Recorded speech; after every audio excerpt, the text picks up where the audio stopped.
তাহলে find the value of √3 plus √5 or 3 plus √5। এটা বাংলা হচ্ছে প্রদত্ত রাশির মান নির্ণয়। এটা বাংলা কি? মান নির্ণয়। মান নির্ণয়। এটা মান নির্ণয় করতে ফাইন্ড আউট দ্য ভ্যালু মানে হচ্ছে মান নির্ণয় করা।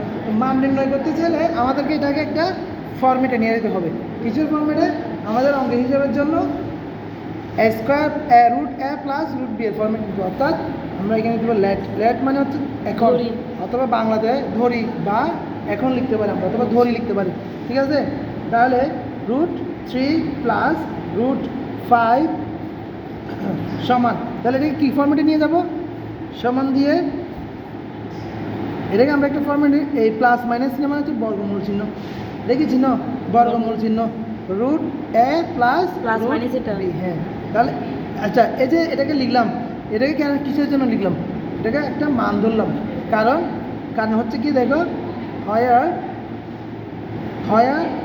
a ইন্টু বি এলিমেন্ট আর, অর্থাৎ এ এবং বি এর মান হচ্ছে যে আর এর মানের সমান। ঠিক আছে? সেজন্য আমরা আমি না ধরে পি কিউ ধরতে পারবো না, ধরতে পারবো। আচ্ছা, পি কিউ ধরতে পারবো। তাহলে যে এই √3 এবং √5কে আমরা একটা কোথায় নিয়ে গেলাম? একটা ফর্মেটে নিয়ে গেলাম, বর্গমূল চিহ্ন দিয়ে √a প্লাস √b দিয়ে। এখন এটাকে আমরা বর্গমূল করব। কি করব? বর্গমূল করব। তাহলে বর্গমূল করলে √3 প্লাস √5 হোল স্কোয়ার সমান √a plus √b whole square. ঠিক আছে? এটাকে কী করছি আমরা? স্কোয়ার করছি, মানে বর্গ করছি। তাহলে বর্গের ইংরেজি আমরা স্কোয়ারিং অফ বোথ সাইড লিখতে পারি, বাংলাতেও লিখতে পারি SQUARING, squaring of the both মানে উভয়, SIDES। আর বাংলাতে লিখলে উভয় পক্ষকে বর্গমূল করে। ঠিক আছে? তাহলে বর্গমূল করলে দেখো স্কোয়ারের সাথে রুটগুলো কি হয়, এই যে এই স্কোয়ারের সাথে এই রুটটা কী হয়ে যাবে? কেটে যাবে। দেখো এই রুটটা কিন্তু একদম লম্বা করে দিছে, আমি ছোটো করে দিয়েছি। দেখো এই রুটটা স্কোয়ারের সাথে এই লম্বা রুটটা কী হয়ে যাবে? কারণ এই রুটটা দুইটার উপরে আছে, সেজন্য এই স্কোয়ারের সাথে রুটটা কাটা গেলে শুধু 3 থাকবে। বুঝছো? প্লাস এই রুটটা একদম 5 পর্যন্ত দিচ্ছে, মানে হোল রুট 5-এর উপরে আছে, তো সেজন্য এই স্কোয়ারের সাথে রুট কাটা, সেজন্য এই রুটটা চলে গেলে শুধু 3 থাকবে, প্লাস 5 থাকবে। দেখো এই সেম এটা চলে আসছে। ঠিক আছে? তাহলে সমান সমান, আর এদিকে আমরা বর্গমূল চিহ্ন বাদ দিয়ে দিলে কী হয়ে যাবে? এটাকে সূত্র বানিয়ে ফেলবে। এটা a প্লাস বি হোল স্কোয়ারের সূত্র। এটা কি সূত্র? a plus B whole square সূত্র। তো আমরা জানি a plus B whole square মানে হচ্ছে a plus 2ab plus b square. এটা হচ্ছে a plus B whole square সূত্র। এখন আমরা এটাকে a ধরবো, এটাকে b ধরবো, b ধরে এটাকে ট্রান্সলেট করবো।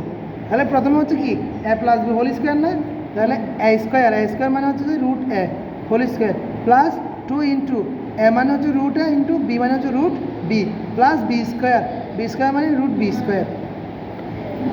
এই লাইনটা বুঝছি? সূত্র বুঝছি।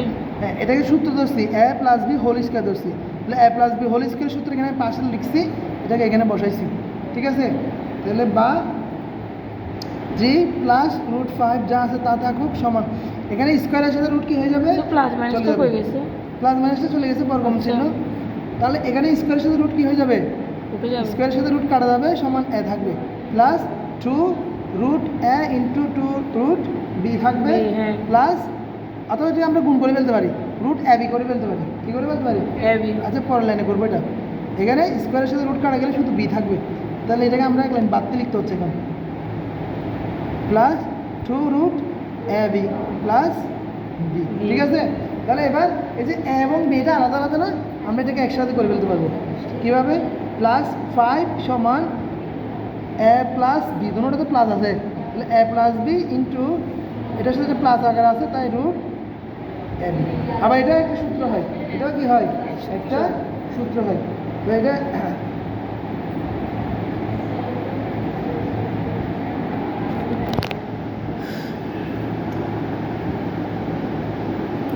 এবার এগুলোকে মূলত সংখ্যা সূত্র নিয়ে গেছে, এটাকে মূলত সংখ্যা বানিয়ে গেছে ইকুয়েশন। আর তাহলে এতটুকু পর্যন্ত হচ্ছে আমাদের অঙ্ক। এটা